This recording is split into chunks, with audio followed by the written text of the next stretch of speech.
Traffic lights के नीचे लगी छोटी डायल और लॉलीपॉप की डंडी के छेद से लेकर चाकू के कैप तक पेश हैं रोजमर्रा की 10 चीजें जिनका मतलब आप नहीं जानते होंगे।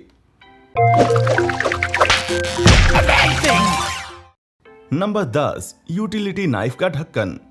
बहुत सी यूटिलिटी नाइफ्स में नया धारदार ब्लेड पाने के लिए पुराने ब्लेड को निकालना पड़ता है, पर कुछ लोग तो प्लास और ग्लव्स तक का इस्तेमाल करते हैं, पर उसकी जरूरत ही नहीं, क्योंकि यहाँ पीछे तोड़ने के लिए एक स्लॉट बना होता है।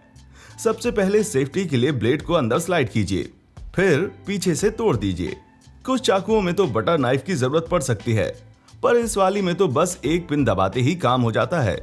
ब्लेड को तैयार करने के लिए इसे ऐसे पॉइंट पे सेट कीजिए जहां सिर्फ एक ब्रेक लाइन दिख रही हो। इस टैप को खींचकर ब्लेड को लॉक कीजिए और कैप में घुसा के तोड़ दीजिए। अगर आपके पास 2 चाकू हैं तो कैप की भी जरूरत नहीं है, एक में फंसाकर दूसरी को तोड़ दीजिए।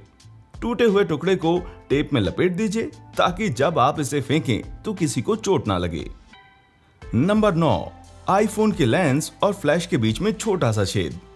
अगर आपके पास आईफोन का लेटेस्ट मॉडल है तो आपने जरूर सोचा होगा कि लेंस और फ्लैश के बीच में ये छोटा सा छेद किस लिए है। असल में ये फोन का तीसरा माइक है। जी हाँ, फोन में 3 माइक होते हैं, बाकी के 2 हेडफोन पोर्ट और फ्रंट कैमरा के बगल में होते हैं। तो आखिर इतने सारे माइक क्यों? माइक पीछे की ओर होने का सिंपल सा कारण है, वीडियो बनाते वक्त ये आवाज को ज्यादा बेहतर तरीके से रिकॉर्ड करता है और ये शोर भी कम करता है, यानी आप भीड़ में भी हो तो सामने वाला आपको एकदम साफ सुन सकता है। नंबर 8, ढक्कन के बटन ड्रिंक का प्रकार बताते हैं। बचपन में इन बटन से खेलने में भले ही मजा आता हो, पर इनका खास यूज भी है। इन बटन्स पर लिखा होता है कि ड्रिंक हॉट है कि नहीं या डाइट है कि नहीं। आपको अपना ड्रिंक पता करने में बिल्कुल भी समय बर्बाद नहीं करना है, बस ढक्कन चेक करने से काम हो जाएगा। नंबर 7, बियर की बोतल की गर्दन। बियर की बोतल की गर्दन सिर्फ अच्छी दिखने के लिए इस तरह नहीं बनाई जाती। तो क्या कारण है? ये कि इस डिजाइन की वजह से हमारे शरीर की बहुत कम गर्मी ही बियर तक पहुंच पाती है, जिसकी वजह से ज्यादा देर तक ठंडी रह पाती है और सबके मजे में 4 चांद लगाती है। आप टुन्न हो चुके लोगों को घर ले जाने वाले टैक्सी के ड्राइवर हैं तो बात अलग है। नंबर 6, स्टेपलर पर मेटल प्लेट। स्टेपलर करते वक्त ज्यादातर लोग ध्यान ही नहीं देते कि वो चीजों को किस तरह से जोड़ रहे हैं। स्टेपलर करने के 2 तरीके हैं। आप शायद परमानेंट वाला तरीका ही जानते होंगे, क्योंकि ये स्टेपलर की डिफॉल्ट सेटिंग है। जी हाँ, स्टेपलर में भी सेटिंग्स होती हैं। ये सब छेदों की 2 कतारों वाली प्लेट से जुड़ा हुआ है। आम तरह से स्टेपलर करने पर स्टेपलर के पीछे का हिस्सा इस तरह से अंदर की ओर मुड़ जाता है, पर यह तरीका काफी मजबूत होता है और जरूरत पड़ने पर हटाना मुश्किल हो सकता है। इसलिए जरूरत पड़ती है टेम्पररी या वक्ती तरीके की। आपको बस स्टेपलर के नीचे वाली प्लेट घुमाना है। इसके बाद स्टेपलर करने पर स्टेपल्स अंदर की बजाय बाहर की तरफ मुड़ते हैं। इस मेथड को बहुत कम ही लोग जानते हैं। इस तरह से किए गए स्टेपल को आप बड़ी आसानी से खींचकर निकाल सकते हैं। आजकल के नए मॉडल्स में ये फीचर कम ही होता है, पर पुराने वालों में जरूर होता था। नंबर 5, लॉलीपॉप की डंडी का छेद। भले ही ये छेद बांसुरी के छेद की तरह लगे, पर ये लॉलीपॉप खत्म करने के बाद बजाने के लिए नहीं है, बल्कि ये छेद इसलिए होता है ताकि कुछ कैंडी पिघलकर इसमें फंस जाए। ये ना हो तो कम फ्रिक्शन की वजह से कैंडी सरक कर डंडी से गिर सकती है। ये छेद एक हुक की तरह काम करता है जो कैंडी को खत्म होने तक डंडी पर टिकाए रखता है।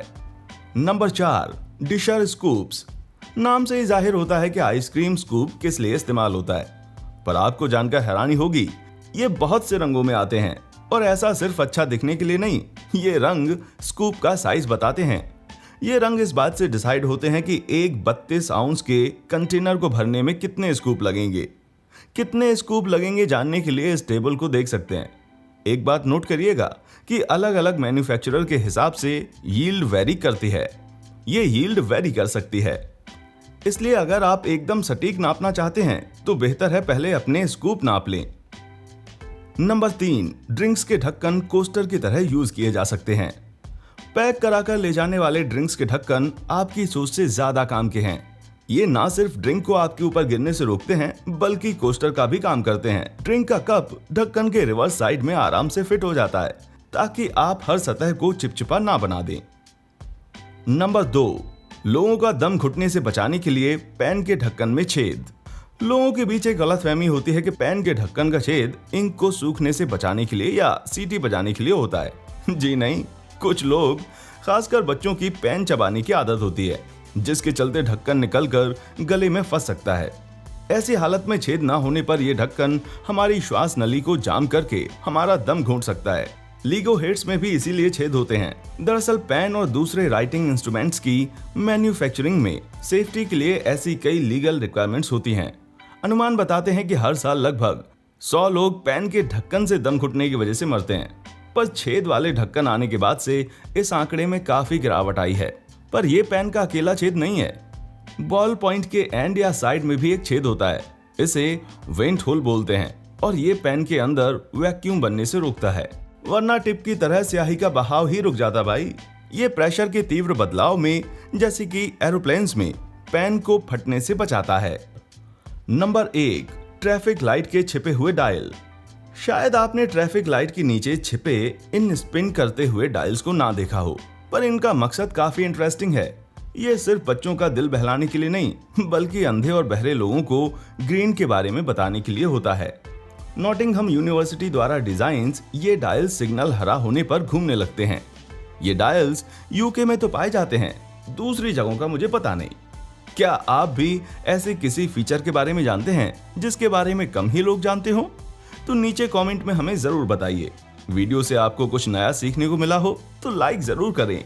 हमारा चैनल देखने के लिए शुक्रिया।